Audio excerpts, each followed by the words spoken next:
জামাত ইসলামী অনেক আগেই তাদের একটা তালিকা প্রকাশ করে দিয়েছেন।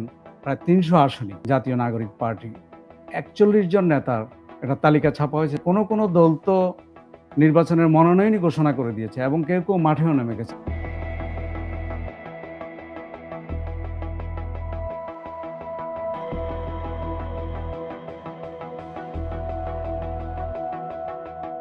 বিএনপি প্রকাশ্যে বলে আসছে যে তারা ডিসেম্বরকে সামনে রেখেই নির্বাচনের প্রস্তুতি নিচ্ছেন। আচ্ছা, একটি বড় দল বিএনপি, বাংলাদেশের অন্যতম প্রধান রাজনৈতিক দল এবং জনপ্রিয় একটি দল হিসেবে বিএনপির যে কোনো সময় নির্বাচনে একটা প্রস্তুতি থাকেই। সর্বশেষ ২০১৮ সালের নির্বাচনে তাদের প্রার্থী চূড়ান্ত করা হয়েছিল এবং একাধিক প্রার্থী স্ট্যান্ড বাই রাখা হয়েছিল। আমরা খেয়াল করেছি এবারের পবিত্র ঈদ উল ফিতরের আগে বিএনপির কেন্দ্রীয় পর্যায় থেকে নির্দেশনা ছিল প্রত্যেক আসনে নেতাদেরকে মাঠে কাজ করার জন্য, ঈদ কেন্দ্রিক তাদের সেই তৎপরতাও ছিল। তো সুতরাং বিএনপির একটা প্রস্তুতি আছে, সেটা কি এক ধরনের নির্বাচনী প্রস্তুতির আভাস পাওয়া যাচ্ছে? এক ধরনের আছে।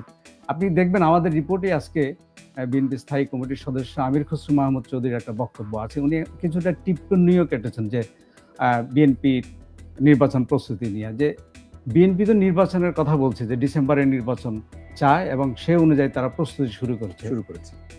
উনি একটা কথা বলেছেন যে কোনো দল তো নির্বাচনের মনোনয়নই ঘোষণা করে দিয়েছে এবং কেউ মাঠেও নেমে গেছে। আপনি খেয়াল করছেন যে আমাদের পত্রিকায় ছাপা হয়েছে যে তরুণদের যে দল জাতীয় নাগরিক পার্টি ৪১ জন নেতার একটা তালিকা ছাপা হয়েছে, তারা মাঠে অলরেডি কাজ শুরু করেছে। তারাও কিন্তু, আপনি যে বিএনপি নেতাদের কথা বলছিলেন, তারাও কিন্তু ৪১টি দল মানে জায়গায় আসনে কাজ শুরু করেছে এবং এনসিপি। আপনি আরেকটা মজার বিষয় হলো আমরা ৩৯ জনের নাম দিয়েছিলাম, ২ জন বাদ পড়েছিলেন। ওনারা ফোন করে ওনাদের নামগুলো যুক্ত করেছেন যে আমরা এলাকায় কাজ করেছি। অর্থাৎ নির্বাচনের একটা আবহাওয়া তৈরি হয়ে গেছে, ভিতরে সবাই প্রস্তুতি নিয়েছেন। এবং আরেকটা বিষয় হলো যে জামাত ইসলামী অনেক আগেই তাদের একটা তালিকা প্রকাশ করে দিয়েছেন প্রায় ৩০০ আসনে, এবং এবার ঈদে গিয়ে আমরা দেখলাম যে যার আসনে তারা ঈদের শুভেচ্ছা জানিয়ে একটা পোস্টার করেছেন। এই যে ট্র্যাডিশনাল কিছু ব্যাপার যেটি আগেও দেখতাম আমরা, যে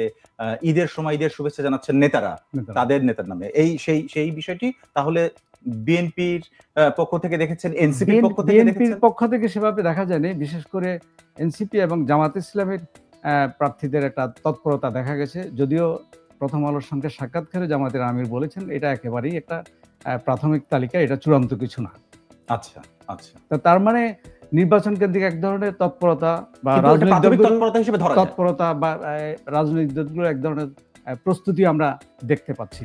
স্থানীয়ভাবে আওয়ামী লীগের নেতা কর্মীরা যারা কিছুটা অপরাধ বা মামলা থেকে দূরে আছে এমন লোকরা তো বিভিন্ন দলে ভেড়ার চেষ্টা করতেছেন।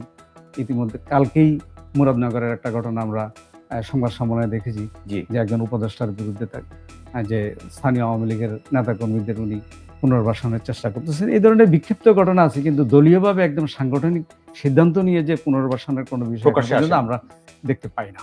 কিন্তু ভেতরে কোনো প্রস্তুতি আছে কিনা এখন পর্যন্ত সেরকম সাংগঠনিক প্রস্তুতি আমরা দেখি না।